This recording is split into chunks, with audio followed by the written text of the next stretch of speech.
Hey everybody, in case you didn't know, we've moved all of our non-kill count content over to another channel. The channel you're watching right now, that's been here since 2017, will only post kill counts from now on. If you want to catch anything else that we do, it's over at Dead Meat Presents, our new channel that you should subscribe to right now. And by anything else, I mean everything else. The Dead Meat podcast will be posted there every other Wednesday. Every Monday morning, we do a horror news and channel updates live stream. Every year will be the Dead Meat Horror Awards, every January, the Horror Royal Rumble, and all other videos that don't have regular releases, including what's your favorite scary movie, all our other interview videos, Zorn's They Talk series, all the supercuts, all the event videos, any cut comparisons, any gaming live streams or cut downs of those, and any other random video that we feel like doing. And eventually production tales from hell after the contract with the sponsorship ends. But yeah, if you want any other thing that we do, make sure you subscribe to Dead Meat Presents. Otherwise, you can keep tuning into this channel every Friday for the kill count. Speaking of which,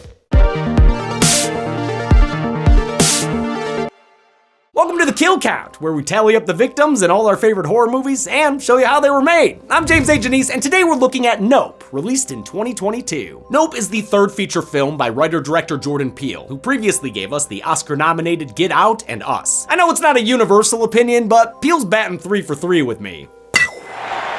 I think all of his movies are either great or straight up masterpieces, and Nope is my favorite of them all. It has literally everything I want in a horror movie. Terrifying scenes, hilarious humor, interesting characters, gorgeous cinematography, one of my favorite scores of recent years thanks to Peele's returning composer Michael Abels, and layers upon layers of themes. Even more so than his previous two outings, Peele displays such a confidence in storytelling here. He doesn't hold the viewer's hand and walk them through the plot. Instead, he lays it out as he sees fit, embedding his images and dialogue with so much meaning that repeat viewings are not only rewarding, but necessary for a full appreciation. Nope follows a pair of horse-wrangling siblings as they try to capture evidence of a UFO. They're played by Daniel Kaluuya, who starred in Peele's debut Get Out, and Keke Palmer, who horror fans probably know from Scream, that is, Scream Queens and the MTV Scream series. Peele wrote Nope during the COVID-19 lockdown and used the premise of alien abductions to tap into our sudden fear of going outside. He wanted to make a spectacle that would help bring people back to theaters, so he intentionally wrote a script that he didn't know how to pull off, then assembled an expert crew who could actually do it. Nope is a mix of various tones and styles, as much an adventurous western as it is a horror comedy. It takes inspiration from all over the place, from Jaws and King Kong to Close Encounters and Signs, from The Wizard of Oz to Neon Genesis Evangelion. And it's absolutely riddled with themes and deeper meaning, exploring Hollywood exploitation, the nature of animals, and the different ways of dealing with trauma. There are so many hidden details, and I'll do my best discussing them all in this kill count. But if you want a more in-depth conversation, check out our podcast episode about the film, which now lives over on our other channel, Dead Meat Presents. Of course, above all, I implore you to watch this movie yourself. It is a masterpiece of cinema, and I can't stress that enough. There's a reason it won 3 prime ribs at our horror awards last year, including Best Original Picture. Will this alien be as affable as Alf, or...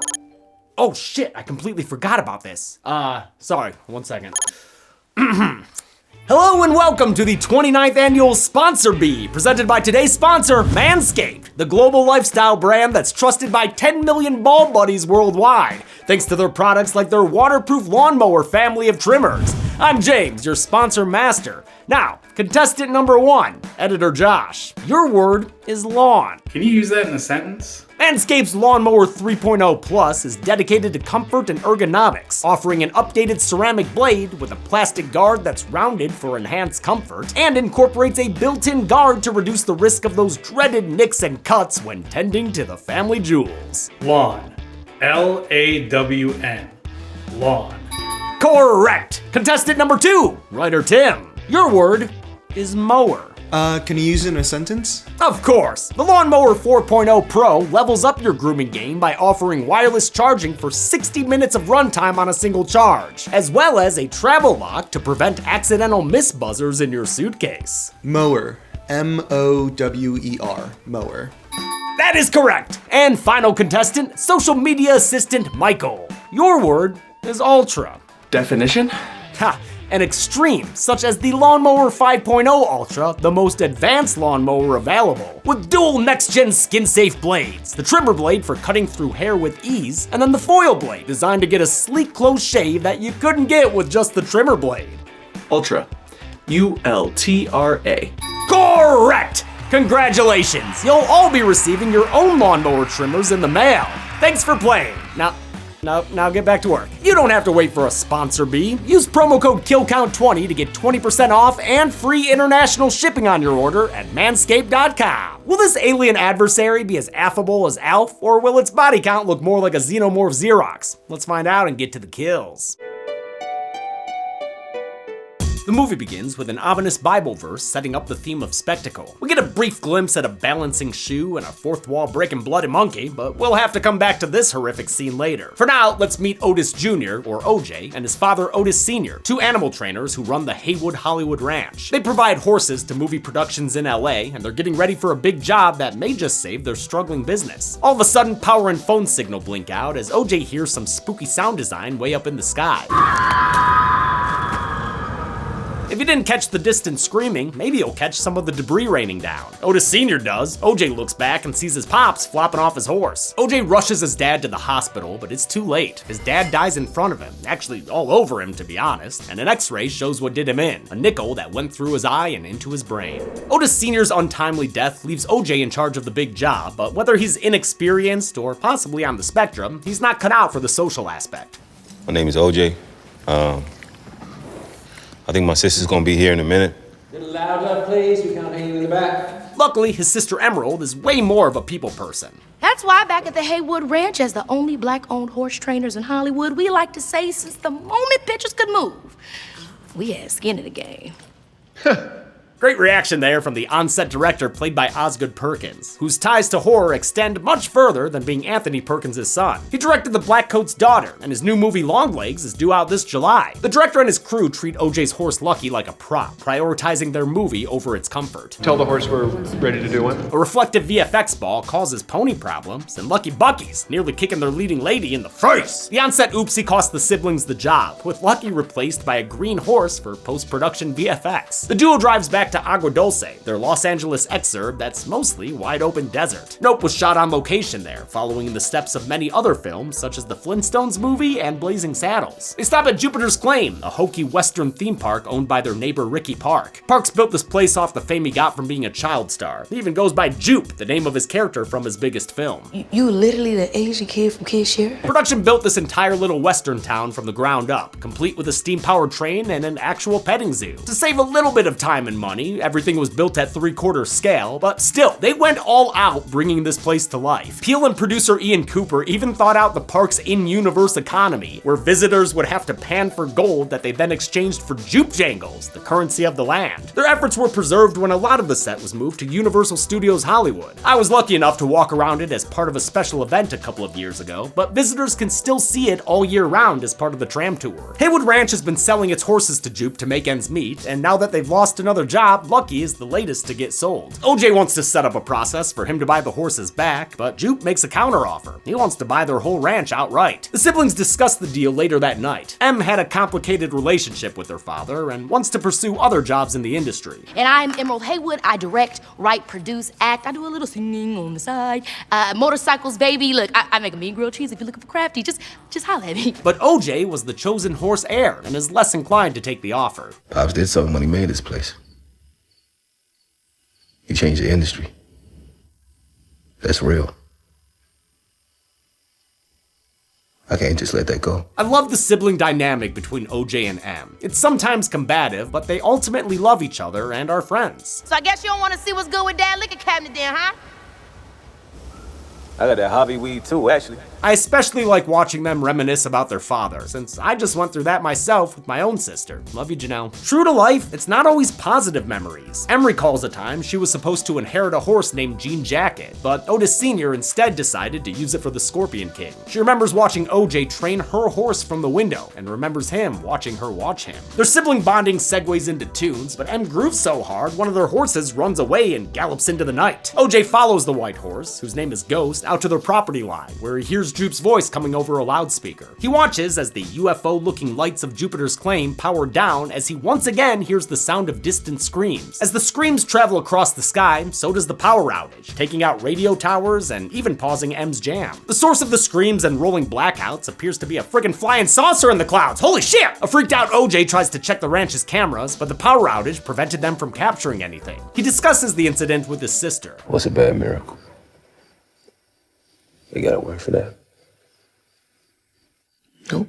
He surmises this UFO is the thing that killed their father, and the two realize that selling footage of the spacecraft could be the solution to their financial woes. This movie's stunning nighttime photography comes courtesy of cinematographer Hoyt van Hoytema, a Christopher Nolan regular who earned an Oscar nom for his work on Dunkirk. Van Hoytema shot Nope day for night, meaning all these scenes at night were actually filmed during the day. They had to do that since it'd be impossible to light the expansive desert landscape at night. Based on a method he used in 2019 for Ad Astra, Hoytema used a custom rig that he refitted from shooting 3D to shoot scenes in both infrared and 65mm at the same time. The footage was then layered together in post-production to beautiful effect. This is insanely impressive stuff, as if shooting handheld with an IMAX camera wasn't already challenging enough. It's an appliance.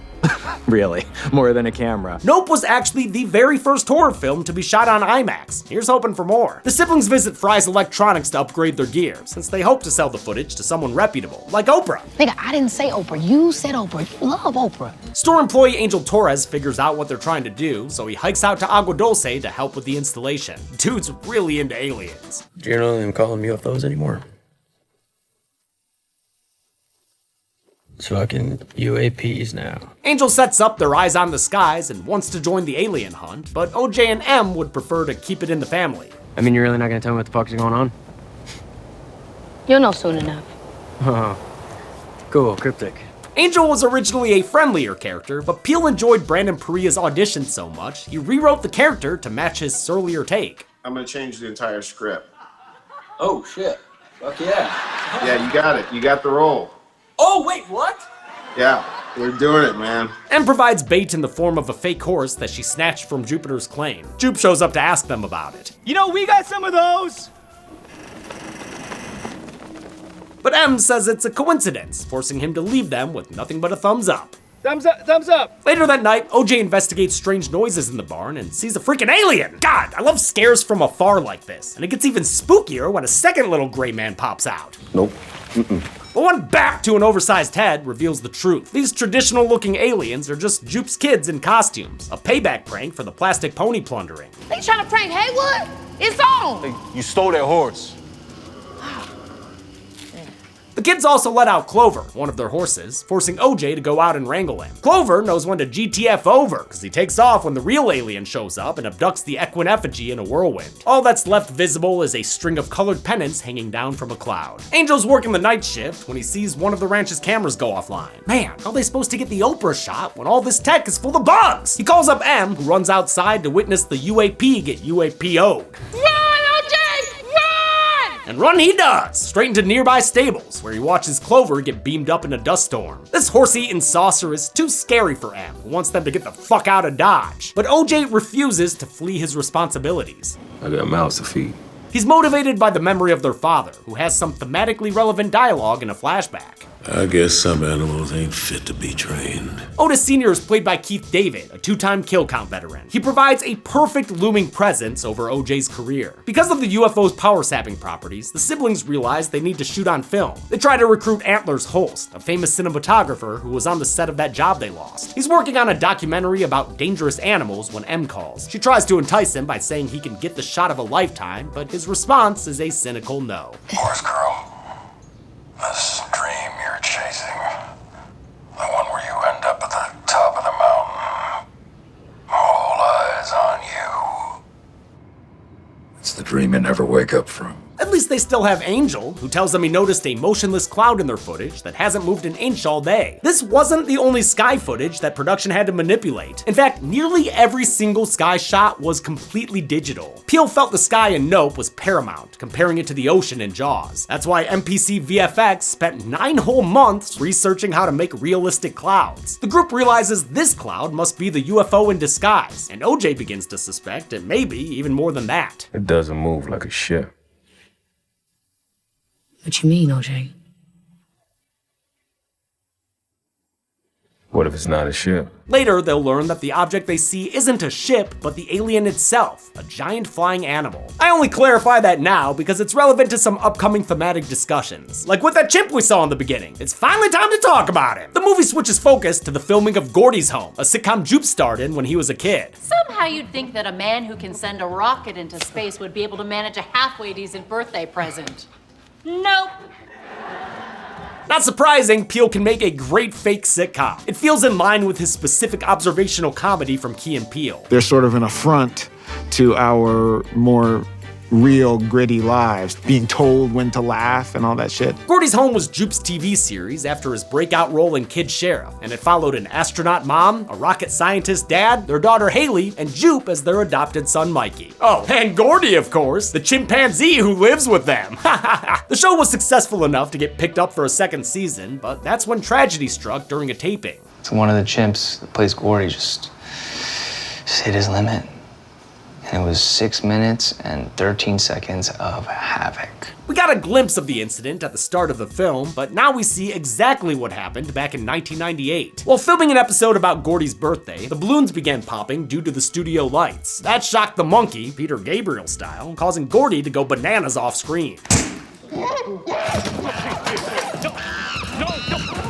The opening scene was from Jupe's point of view as he hid beneath a table while Gordy mauled his co-star Mary Jo Elliott. During the attack, Jupe focused on one of Mary Jo's shoes that somehow landed perfectly upright. A lot has been made about this shoe and what it means. Peele has said it represents the impossible shot that the Haywoods tried to entice Holst with. That's impossible. It's also sort of a bad miracle, like OJ was asking about. And most simply, it's something for Jupe to focus on as he disassociates during the attack. Sitcom dad Tom tries to calm Gordy down, but is tackled and killed in a wet off-screen mauling. At least, I think he dies?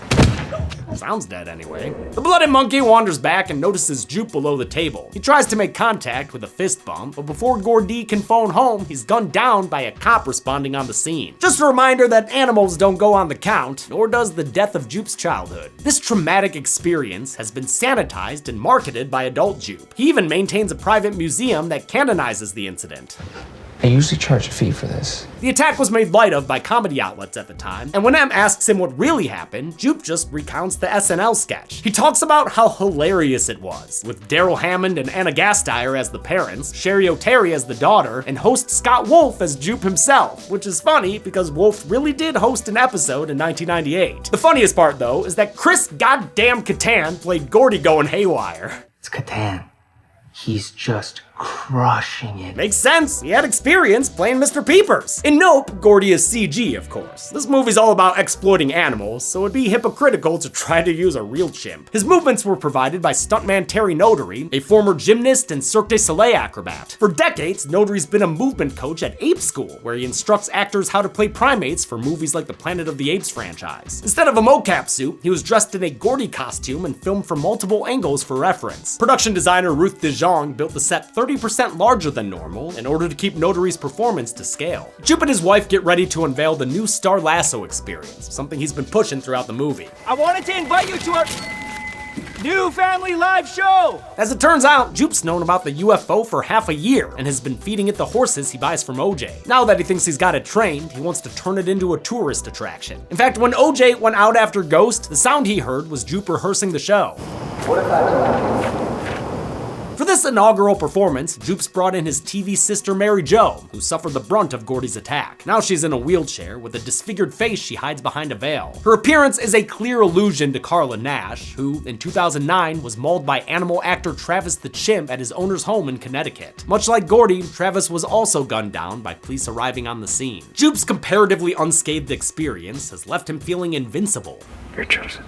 He offers up Lucky as his latest sacrifice to entertainment, but there's a spanner in the works, or rather a fake horse in the alien, whose angry screeching makes Jupe realize he's a walking dead man. The irritated invader hoovers up everyone in the arena, including Jupe, his family, Mary Jo, and all the spectators. Not even that Lady Sweet Omer shirt will protect her. In a seriously disturbing scene, these poor people are forced up a flesh chute towards a messy end. The slimy claustrophobia is bad enough, but they're not even comfortable in there with that damn horse statue clogging up the pipes. Peele knew this scene would be a big swing. From like a horror fan perspective, this is super cool shit. And you know it's super cool because I have no idea whether it's gonna work. It was filmed with the actors pulled along a conveyor belt horizontally through a fake flesh tunnel. The camera moved alongside them on a track, mounted sideways so the footage would look vertical. I love watching the footage of this scene being filmed, which was done as an homage to a similar scene in Fire in the Sky. The alien's digestive tract was actually shown during the opening credits, back when the audience would have no idea what they were looking at. You can even even hear distant screams the whole time. Those credits end with the 2-second clip of a black man on a horse that serves as part of the Haywood family mythos. With that context, the shoot feels like the inside of an old folding camera. It's like we're moving down the bellows and looking out the lens at this animated picture, one of the first of its kind, captured in 1887 by Edward Muybridge. These deaths are the result of Jupe's hubris, who is a truly Shakespearean character. Ricky Jupe Park was originally set to be played by Jesse Plemons, who had to drop out to film Killers of the Flower Moon. I guess he opted for the role with a bigger hat. He was replaced by Stephen Yeun, who broke out in The Walking Dead and who was last seen on the kill count in Mayhem. His character is a tragic one. As a child, he was exploited for his age and race in his acting career. As an adult, he tried to take ownership of his past, but he took the wrong lesson from surviving the Gordy attack. He assumed he was special, like a shoe impossibly balanced upright, and went right back to exploiting animals by feeding horses to the alien and trying to make a show of it. He serves as a contrast to OJ, maybe because he lacked the same kind of guidance. I guess some animals ain't fit to be trained. Trained animals can be unpredictable. OJ respects animals and the dangers they can present. Jupe underestimates the alien, and it costs him his life. I was shocked to hear some people say the Gordy scenes had nothing to do with the rest of the movie. They're like the point of the whole film. OJ goes to Jupiter's claim intent on rescuing Lucky. He finds the place deserted of people and his horse still stuck in a glass case of emotion. True to his name, Lucky's the only survivor of the alien's attack. It returns for a close-up encounter of the third kind that knocks OJ out until nightfall. Back at the ranch, Angel starts to head home when his van loses power, indicating the alien is nearby. He books it inside and joins M just as the UFO parks above the house like an eldritch umbrella. The cause of Otis Sr.'s death is revealed when the alien expels the personal belongings of Jupe's customers, including a coin like the one that killed him. Then it rains down all their insides in truly horrific imagery. I've heard some people say Nope isn't a horror movie. What do you call this rainfall of blood? To achieve this gore storm, production sprayed a mixture of fake blood and water out of sprinklers on the roof. God, I just can't get enough of this movie's behind the scenes stuff. Look at this giant crane! A lot of this footage comes from a 1-hour documentary called Shadows, The Making of Nope, which I highly recommend. It not only shows the technical side of things, but highlights how Peele's filmmaking is collaborative and compassionate towards his cast and crew. He manages to give them creative space, even while having a very specific vision for every last detail. I really appreciated that he opened the door for collaboration with this particular characters. As an example, Keke Palmer did over a dozen takes of her character's monologue, and according to Peele, each one was wildly different. OJ is booking it back home in his truck, but is humbled once he sees the scale of what he's dealing with.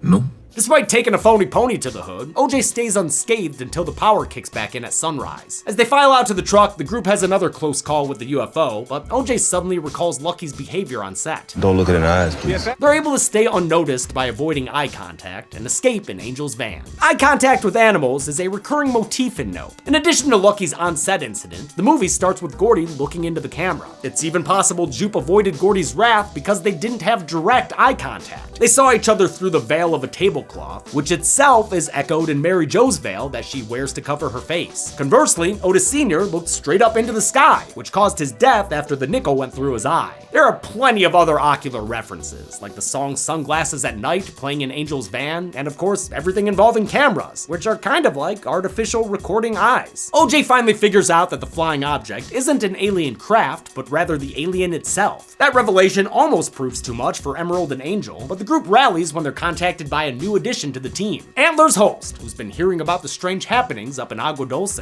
By the way, the news report he watches says 40 people are missing, but I'm gonna trust writer Tim's work when it comes to the count. Dude made notated pictures and everything to count up 57 people. Good work, Tim. Way to give Josh a day off. Holst brings a custom-made crank-powered camera whose power can't be sapped by the UFO's EMP. That gets the Haywood siblings pumped. Let's go, boy!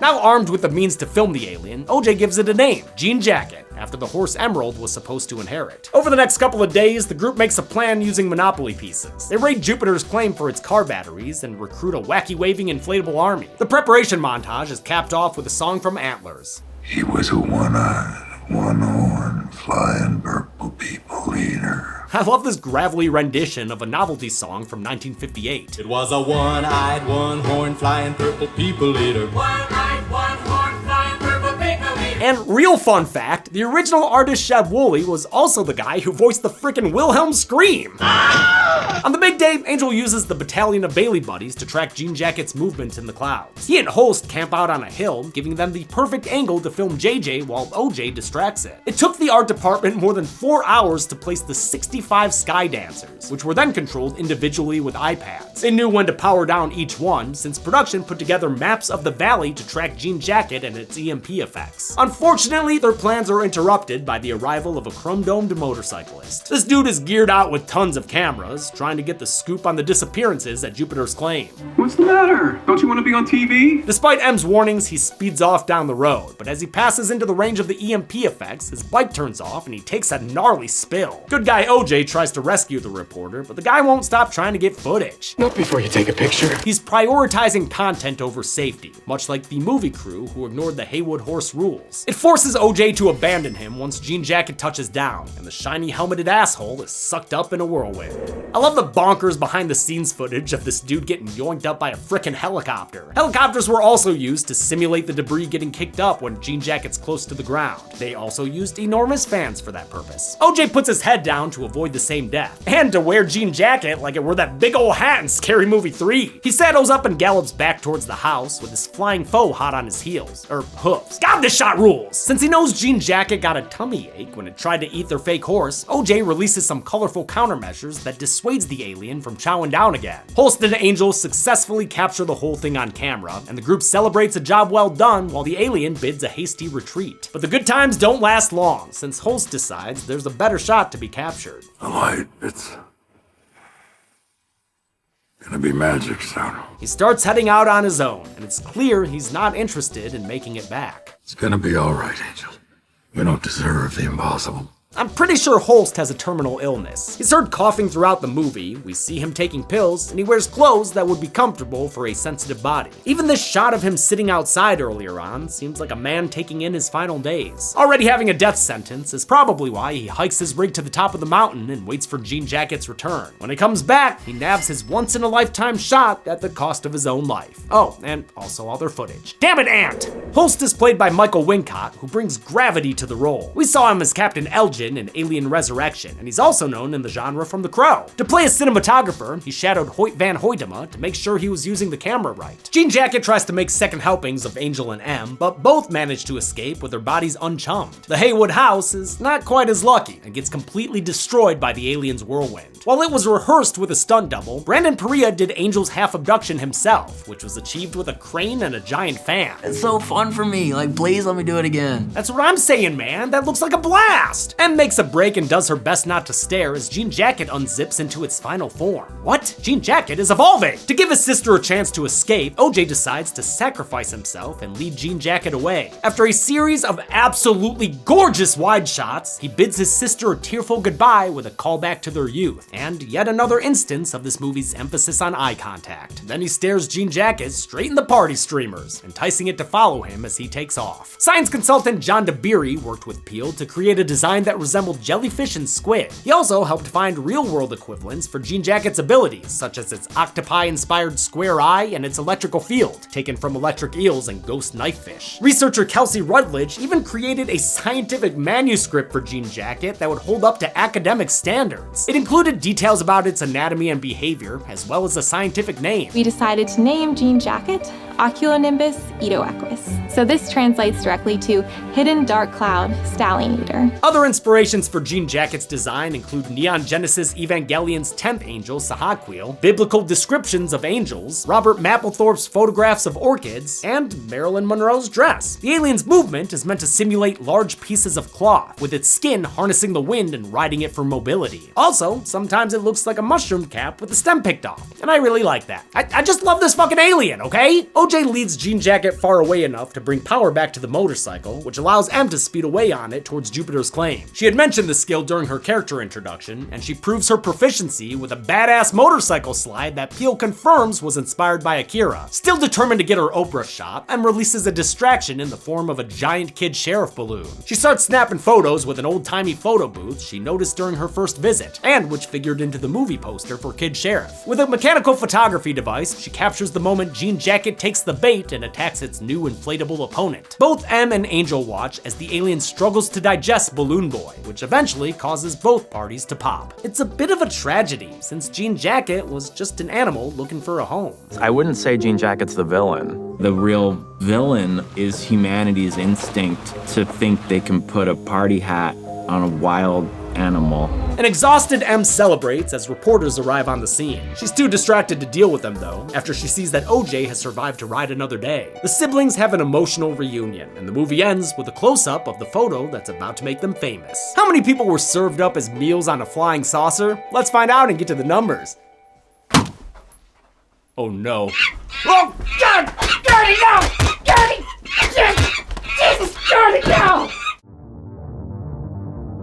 We counted 61 kills in Nope, with a big boost in numbers from the Star Lasso experience. The victims consisted of 37 males and 24 females, giving us this partially digested pie chart. It's a different gender breakdown than the last time we counted 61 kills in the Final Destination, since most of those victims were unknown. With a runtime of 130 minutes, Nope had a kill on average every 2.13 minutes. I'll give the Golden Chainsaw for coolest kill collectively to the 57 people at Jupiter's Claim. It's a tragically fitting end to Jupe's storyline, and the shot inside Jean Jacket is disturbing as hell. Go machete for lamest kill, I guess goes to Antler's host, since the dude walked into it on his own. And that's it! Nope came out in 2022 and is one of my favorite movies of recent years, if this video didn't make that abundantly clear. We'll stick with sci-fi for next week, but until then, I'm James A. Janice. This has been The Kill Count. On the next Kill Count. 5 years from now, the machines will take control of this planet and destroy all of mankind. Your world is pretty terrifying. Negative. It is a paradise compared to the 1980s with your pet iguanas, your very large hair, and your baby Bill Paxtons. My turn. No, it's my turn to finally be on the kill count for the Terminator. You can't do that.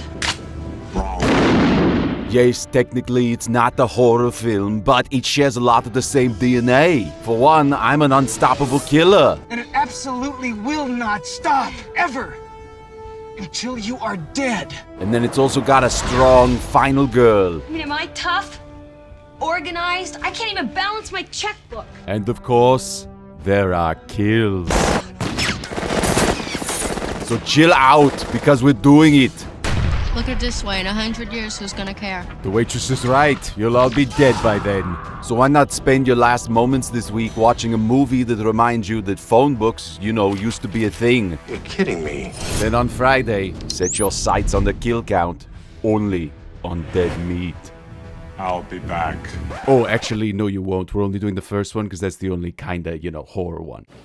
Sorry. The Terminator can currently be watched on the pictured streaming platforms. Demi always recommends you watch the movie for yourself before its kill count. It's the only way to have your own properly informed opinion. Kill counts are never meant to replace the experience of watching a film. Thanks a lot for watching this Nope Kill Count. Different Kill Count episodes have different flavors to them. Some are really silly and funny, others lean into the scariness of the movie, and others are just really informative and loving of the property they cover. This is definitely one of those third ones because there was just so much to talk about when it came to this film. I hope that you as viewers can appreciate all the different varieties of kill counts, because I love it when they get really silly, but that also tends to be for older and dumber movies that not everyone is asking for. And thanks a lot to Chelsea for playing that monkey. That ape, it's not a monkey. It's Gordy. She always says she wants to be a suit actor, so there you go, hon. I let you be a monkey. I want to thank some patrons like Lane Paxton, Kat Dominic, Zach, Half Damage, Adrian Zaragoza, Keaton Calderon, Ash Hernandez, Riley White, and Sadie Giuliano. Thanks everyone.